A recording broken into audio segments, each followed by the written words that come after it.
The race is not to the swift, nor the battle to the strong, but time and chance happen to them all. Hi, I'm Srishti Satishwar. I train at Basavanagudi Aquatic Centre and study at Indus International School, Bangalore. And today, in this video, we will cover a very important aspect of catch in the freestyle arm action and then discuss the importance of stroke rate and stroke count. Further, we will get into a detailed comparative analysis of Ledecky's 800 freestyle in the 2012 Olympic Games with the 800 she swam in the 2016 Olympics and look into how the change or improvement in stroke rate and stroke count may have helped her cut 10 whole seconds and break the world record in 2016. The five main aspects of the freestyle arm action are the hand entry, the catch, the pull, finish, and recovery. A great catch helps the swimmer to anchor and initiate a pulling motion. The goal of the pull motion is to maximize the distance traveled by the swimmer with each pull. At this point of the catch, the swimmer needs to have a high elbow, use the entire forearm, engage the shoulder, core, and lat muscles to pull forward. The skill at play here is the ability to feel and hold water.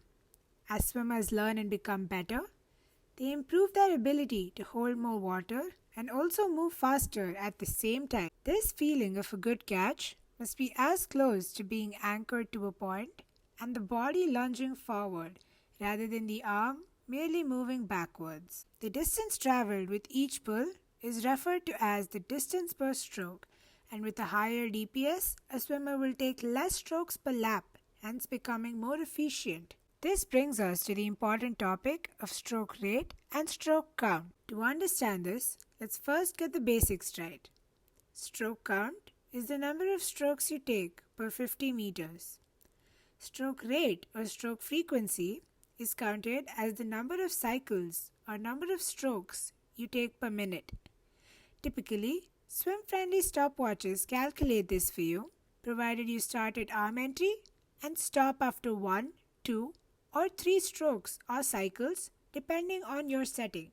Now, through examples of Dressel, a male sprinter, and Ledecky, a female distance swimmer, we're going to learn how to calculate stroke rate and stroke count using this app called RateWatch.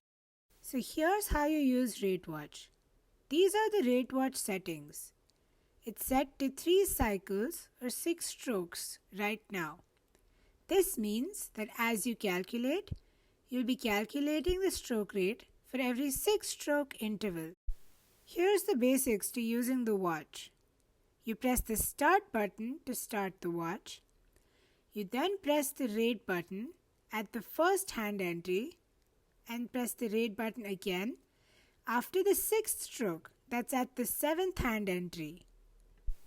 You can then see the calculated rate at this corner here. This is the stroke rate for the 6 strokes that you chose. Let's now try this on Ledecky's swim. This is the first 100 of the 800 she swam in the London 2012 Olympic Games. That's her in lane 3. We will now calculate her stroke rate. Press the start button on your stopwatch and start counting. Press the rate at 0, 1, 2, 3, 4, 5 and stop.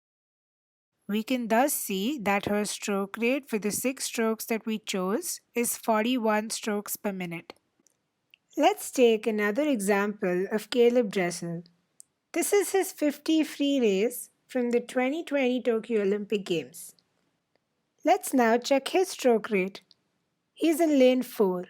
Let's start with 1, 2, 3, 4, 5, 6 and stop.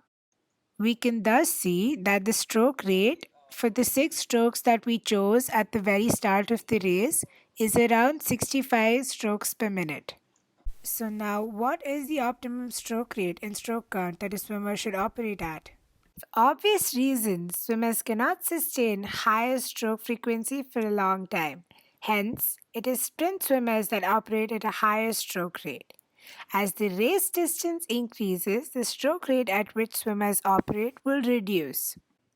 Let's take an example of the evolution of Katie Ledecky as a swimmer over 3 Olympics from 2012 to 2021. Her time in the 800 over 3 Olympics has improved from 8:16 to 8:04. We will now do a detailed comparative analysis of Katie Ledecky's 800 free in 2012 compared to her 800 free in 2016.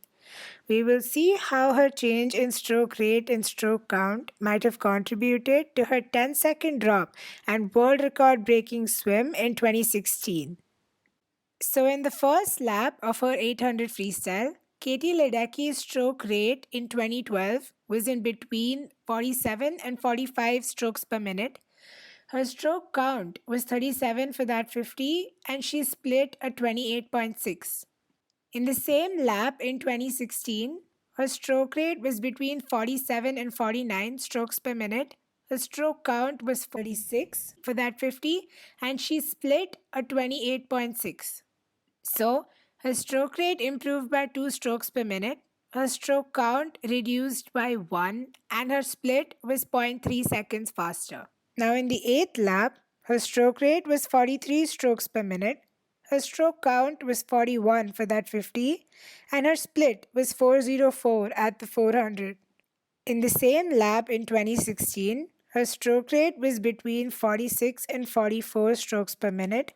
Her stroke count was 40 for that 50 and her split was 401 at the 400. So, her stroke rate improved by 3 strokes per minute, her stroke count reduced by 1 and her split at the 400 was 3 whole seconds faster. Finally, in the last lap of her 800 in 2012, her stroke rate was between 42 and 46 strokes per minute. Her stroke count was 42 for that 50 and her time was 8:14. In that lap in 2016, her stroke rate was between 45 and 49 strokes per minute. Her stroke count was 42 for that 50 and her time was 8:04, a new world record.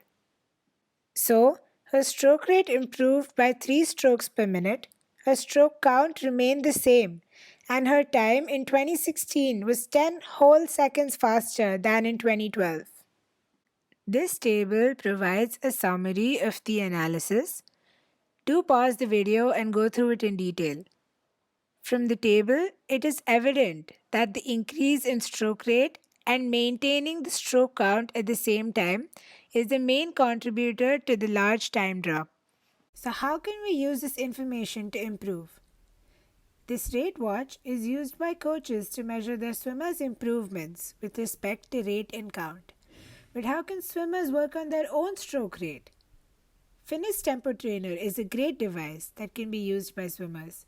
It beeps at a frequency that it is set to, and swimmers synchronize their hand entry with the beep. Swimmers can either put it in their cap or clip it on their goggle strap.